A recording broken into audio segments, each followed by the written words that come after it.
Ebusia for me mo bibia akwa basronko edi eba too much GH so ebre every edu say eh and so wo drop to dry wo mayi mu no ye de beso mo de dika de wo se wo a wo hwe wo so uti wo ensem na sabe mababa no a me de eba beso mo na mi bora ensem no emu no eye hotel bi ho akadwa mu a enye asem ketwa na hotel yi edi a abeto dry eye Samrek hotel no ewo JC Kai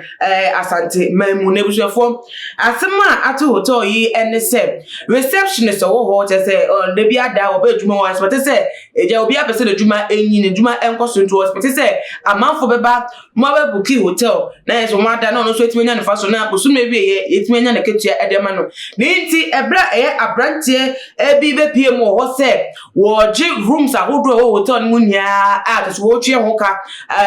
ewo reception ho no na se na adwen anya ne kese na bia amfa nsem no because no akase mu no de ohwe ni man no so amanfo ba beje hotel no ewo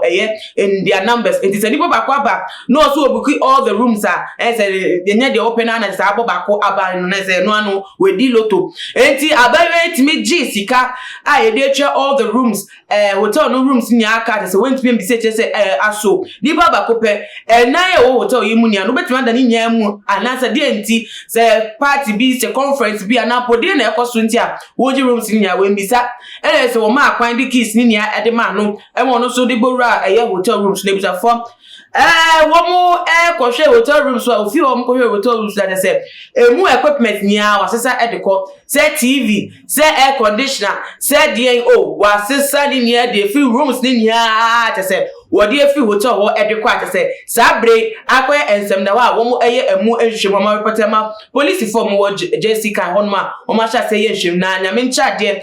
nyame na ya adom say sa hotel womo wo CCTV camera to say CCTV camera footage o mo kohwe no etimi a capture abrante no picture they say eda wo fudie so a so wo hwe bia say wono ana kodi sa nyamra ensem na bisa form ye beto komo so na ye to aso na me ka mo say edugo eso ya say ma ye di adwumade yi ebremo wo Chadie Herbal Center. Wo Chadie Herbal Center say na wo yare no esifatie bia no emfa ho say ye wunamani say ye nipeduamu say ye kranko anampo kranko ye honhom yare wo so maboa o maba so mbeboa ntina say de wo pe bia no wo metimi aba osa kwan no eso nti bomode no form numbers no ewo asio anase promocha kwan ewo Accra Hadan Suman ana biem so no Northern Region ho Tamale no wo ntimi emwa wo ewo yare na no na wo so wetimi sipi esita na ye go back to hotel no ensem semon Samrek hotel on na tabre asem no atu wo mate se abrante timi akosesa wo mu edan ahodo hotel honum no TV se gum appliance ahodo gum nia wetwa sesa edi akom na ensem no ebeto dwamanfo bisa se aso enti security man eni hotel ho anase den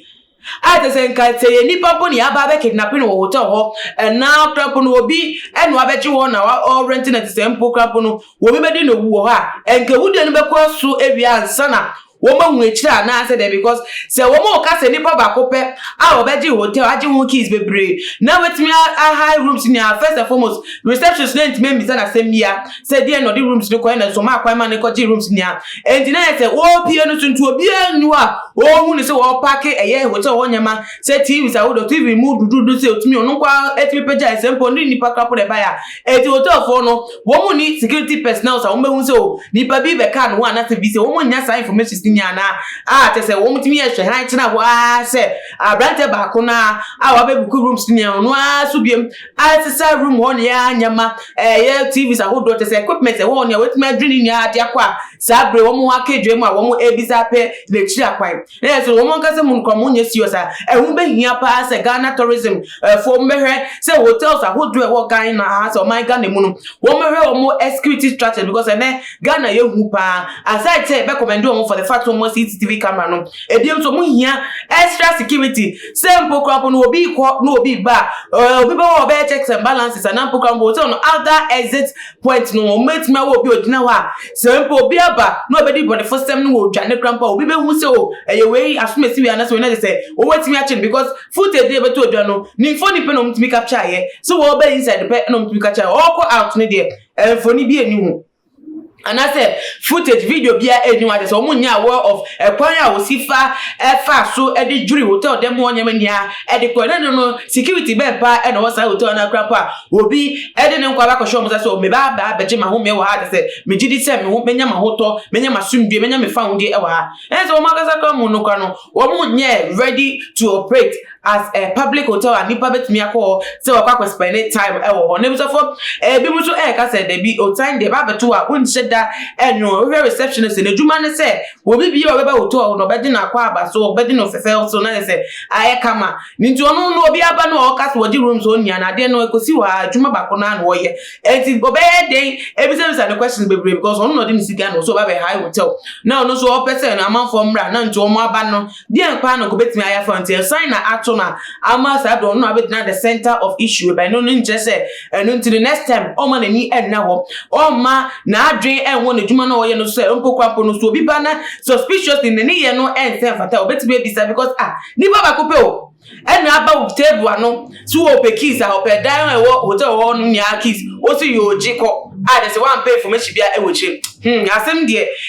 ye won wasa ye asefema kasana ni nua mu no meja e de aso mo se mo nso ma dwentwe amowo eka efa ensem yi enwono mo de beso me e wo comment section na bia mo so no be share video way on all the social media platforms bo mo de and follow @TumaGH on Instagram, Twitter so @TumaGH_,